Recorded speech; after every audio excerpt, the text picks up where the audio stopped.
Hello everyone, and welcome back to my channel. My name is Bonnie, and today we're going to be doing my very big December book haul.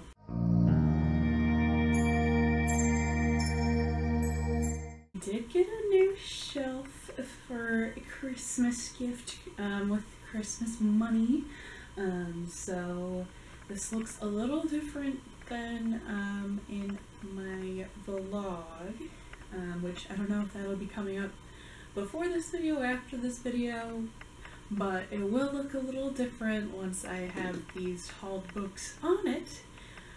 But yeah, I super love this shop and I'm excited for all of these books.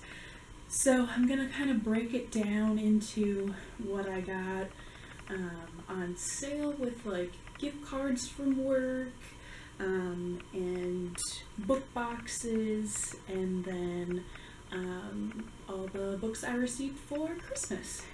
So there's way more than I expected here. It was a very nice bookish Christmas for me, so that was a real treat and surprise. But yeah, so this category I will be going through is the books I received from the subscription boxes.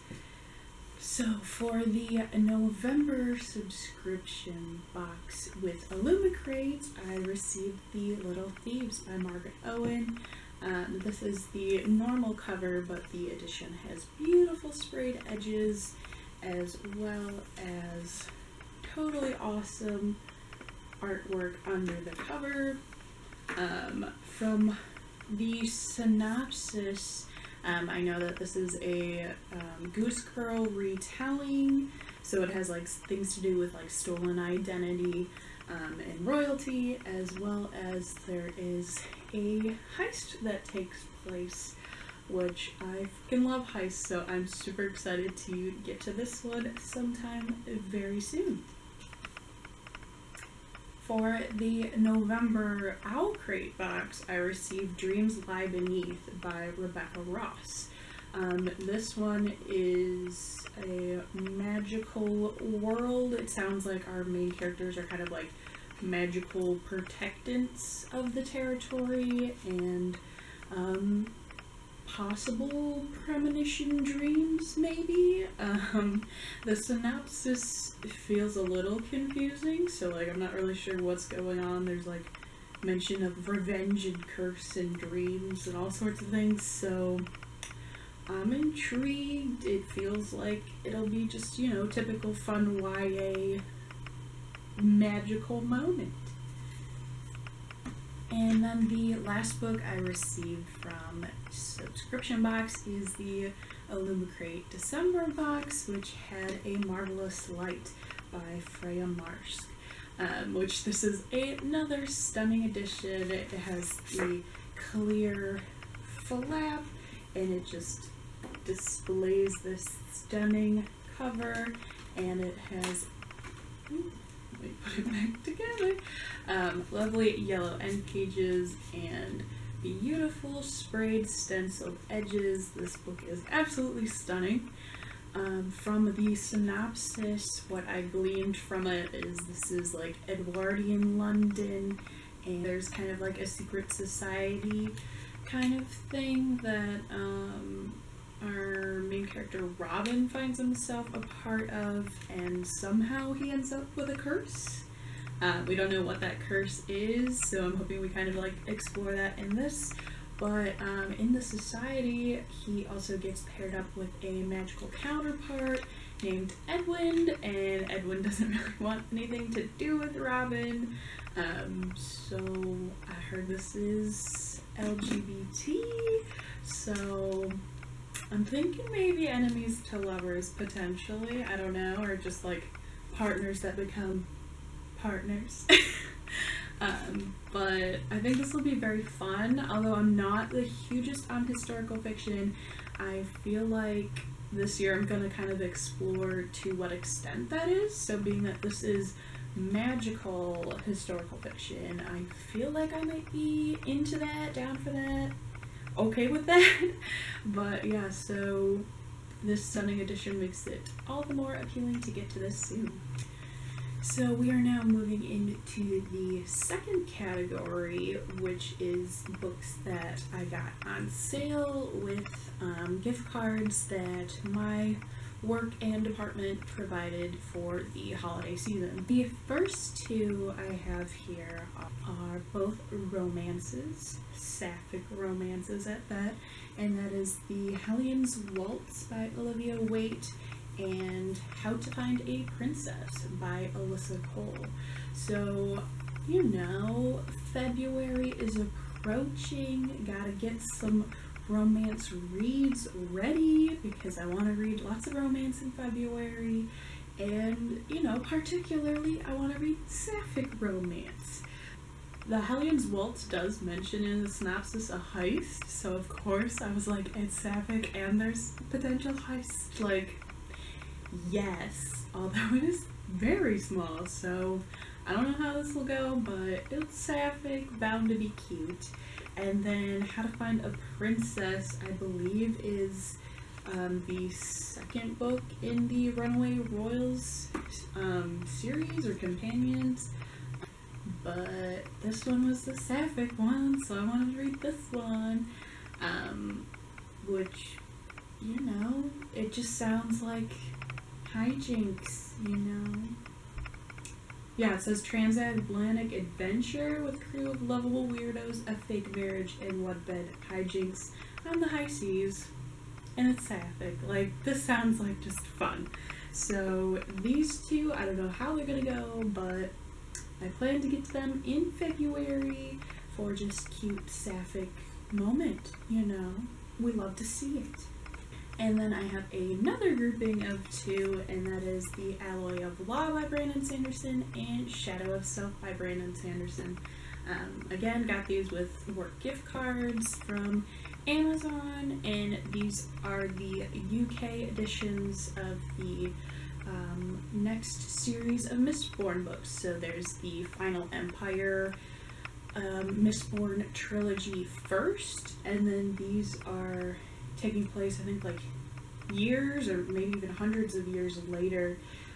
This is the Wax and Wane series, so I believe these to be kind of gunslinger fantasy, but still having the Mistborn powers with metal of the original trilogy. So I'm super into the UK covers. I think they are stunning with the white and the little blue highlights on them, and just the US covers for the Mistborn books are just ugly. They are ugly. I hate them. So when I saw these on Amazon and I had a gift card, I definitely had to snatch these.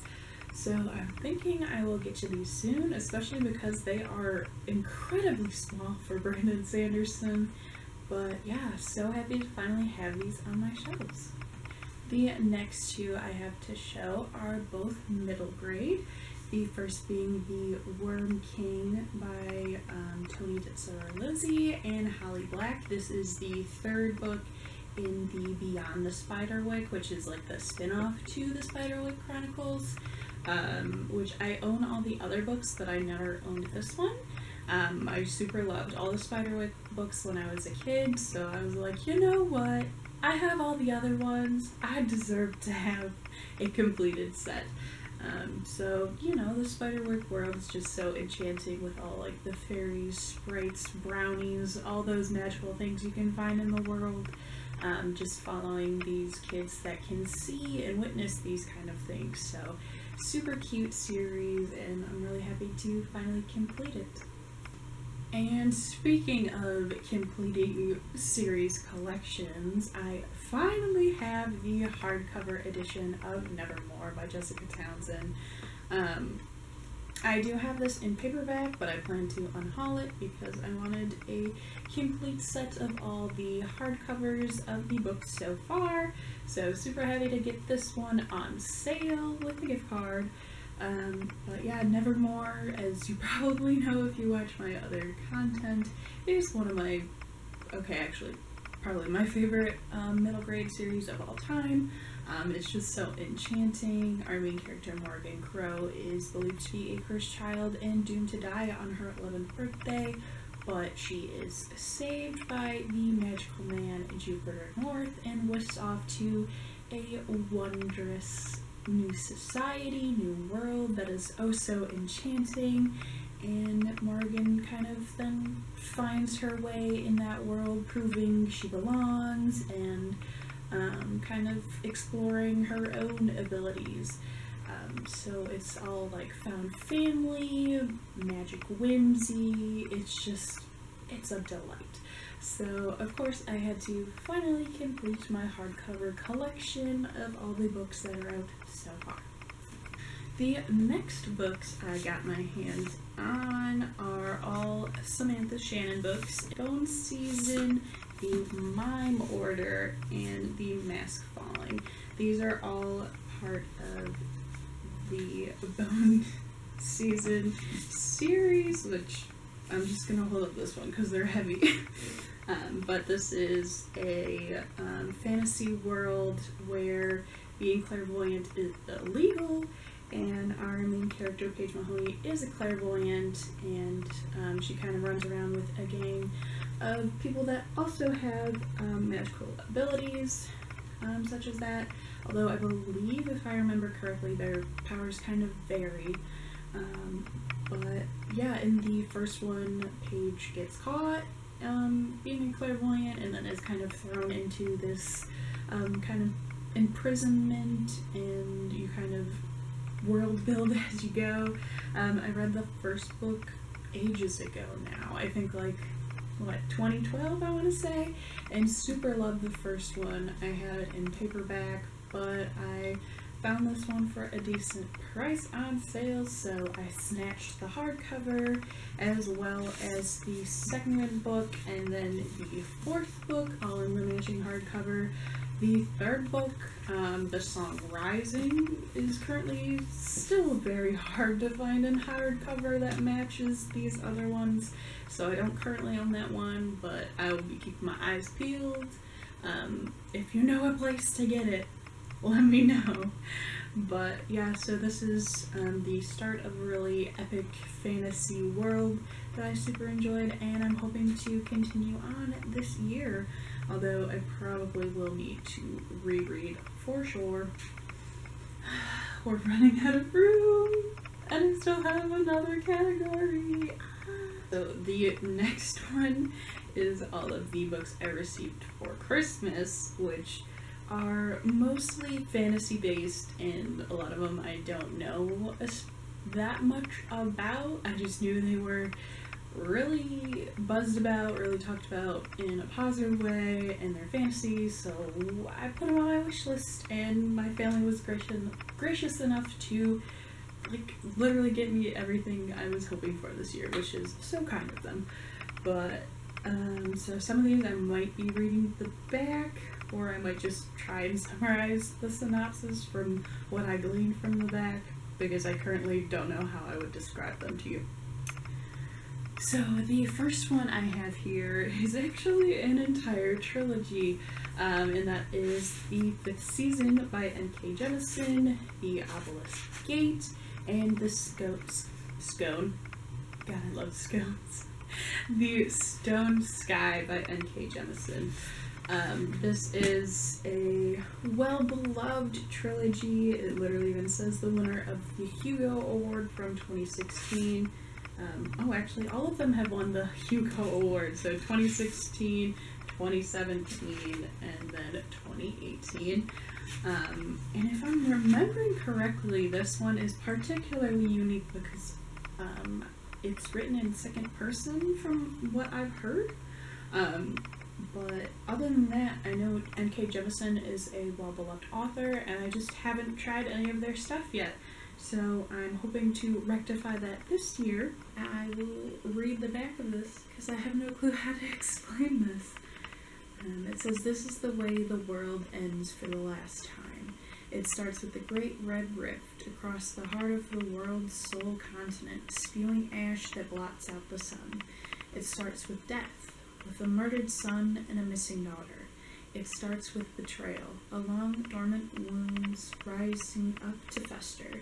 This is the stillness, a land familiar with catastrophe, where the power of the earth is wielded as a weapon, and where there is no mercy. That sounds awesome. I'm intrigued. Yeah. The next one is the Jasmine Throne by Tasha Suri, a huge floppy fantasy paperback.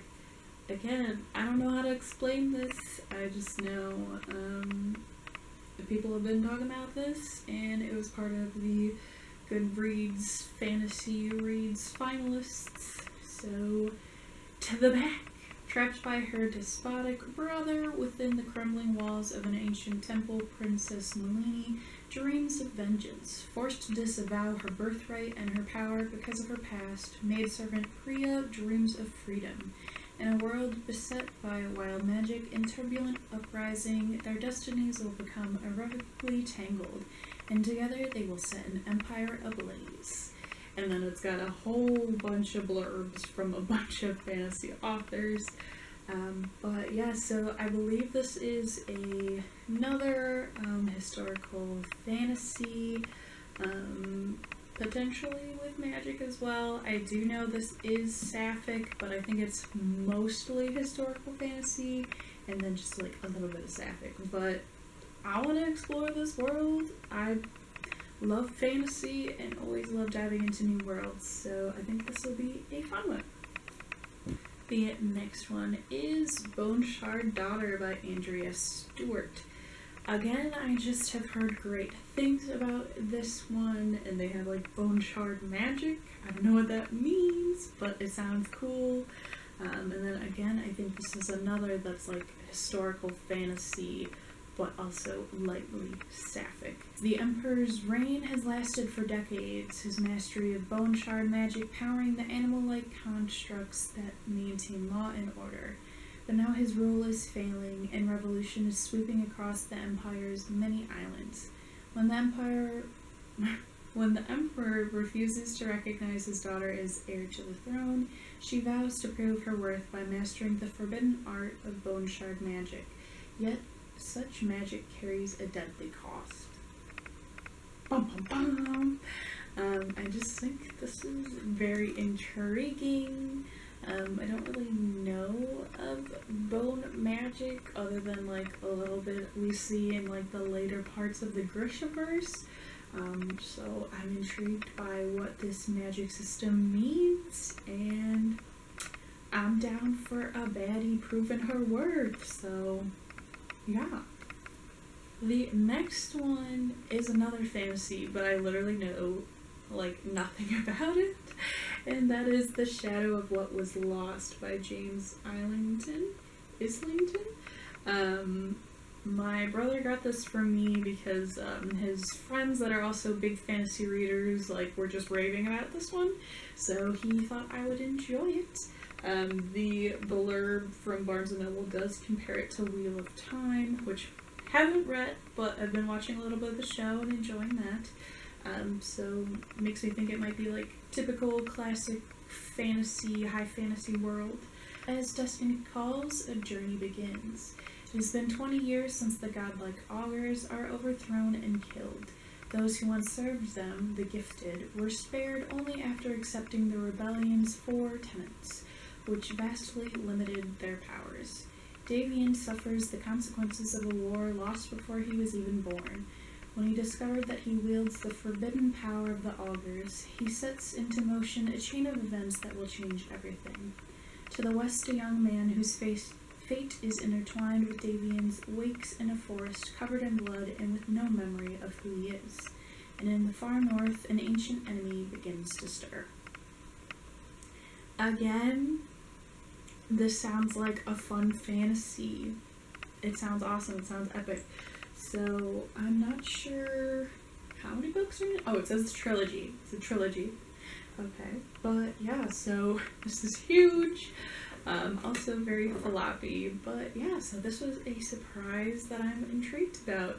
I have seen it on, like, booktube like fantasy shelves and stuff, but I don't recall ever seeing anyone actually getting to read it, so I'm intrigued to kind of figure it out for myself. Next one I received was a manga, and that is Soul Eater, the Perfect Edition, Volume 1. I am a big fan of the Soul Eater anime. I have been for years, and I literally just finished a rewatch of it a couple months ago before they took it off Netflix. Sad. But my brother totally surprised me in getting me this special edition. This is the hardcover bind-up of, I believe, a couple of the volumes. And this manga follows the two main characters, Maka and Soul, in this world where it's like there's people that are meisters who wield weapons and kind of use their skill and their soul themselves to kind of fight with it, and then there are also people that can turn into weapons, so they pair up with the meisters and, you know, fight monsters and witches and whatever other craziness is happening in the world.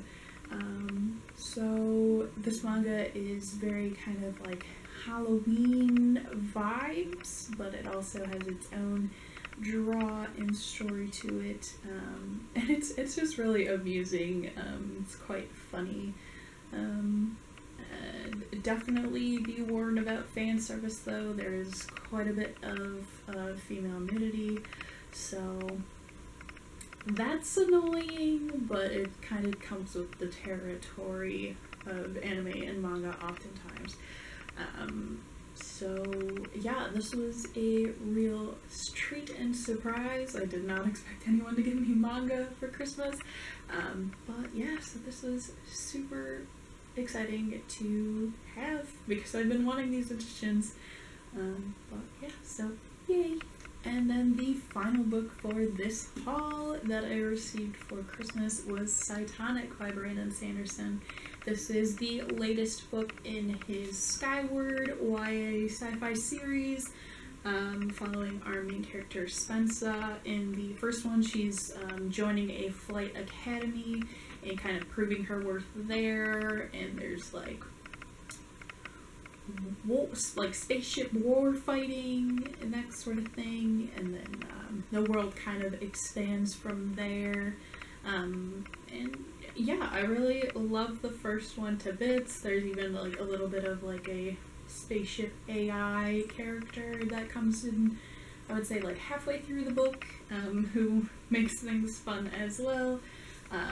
But yeah, so I'm super happy to have the latest installment, because I'm nearly done with Starsight, so if Brandon Sanderson leaves me on a cliffhanger, I can swiftly jump to this one. Hi. Oh dear. No, I move these. Please don't. Oh, God.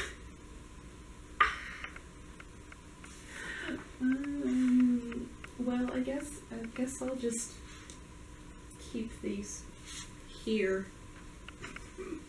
because this is already very heavy. But yeah, so these are all the books I received in December. I'm very grateful and happy for all of these books, and they're gonna look beautiful on my new shelf. So I'm very excited for that.